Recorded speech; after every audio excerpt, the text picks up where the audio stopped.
రోజు చాలా మంది గ్రహించిన ఒక విషయం చెప్తున్నా మీకు.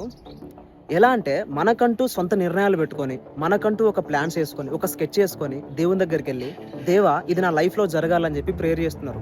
అది తప్పు ప్రార్థన. అది తప్పు ప్రేయర్ అండి. నేనేం చెప్తున్నా అంటే మీ జీవితంలో ఏదైతే జరగాలో, ఏదైతే ప్లాన్ ఎయ్యాలో అంతా దేవుని చేతుల్లో ఉంది. దేవుని చిత్తానికి లోబడ్డప్పుడే నీ జీవితం చాలా సాఫీగా సాగుతది. ఈరోజు ఎవరికి వారు నా లైఫ్ ఇలా ఉండాలి, ఇలా ఉండాలి, ఇలా ఉండాలని డిజైన్ చేసుకొని అదే డిజైన్ దేవుని దగ్గర పెట్టి ఇది నెరవేర్చు అంటే దేవుడు ఎందుకు నెరవేరుస్తాడు? ఆల్రెడీ నీ పట్ల ఇంకో ప్లాన్ ఉంది దేవునికి.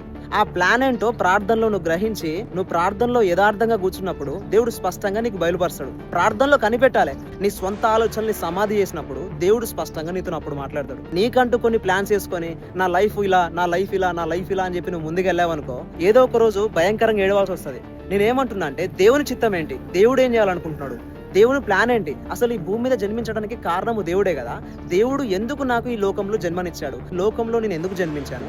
దేవా నేను ఏం చేయాలని చెప్పి యథార్థంగా స్వంత చిత్తాన్ని పక్కన పెట్టి దేవుని చిత్తాన్ని వెంబడించినప్పుడు మీ జీవితంలో చాలా హ్యాపీగా ఉంటారు. దేవుని చిత్తం చేయడం చాలా ఆశీర్వాదం.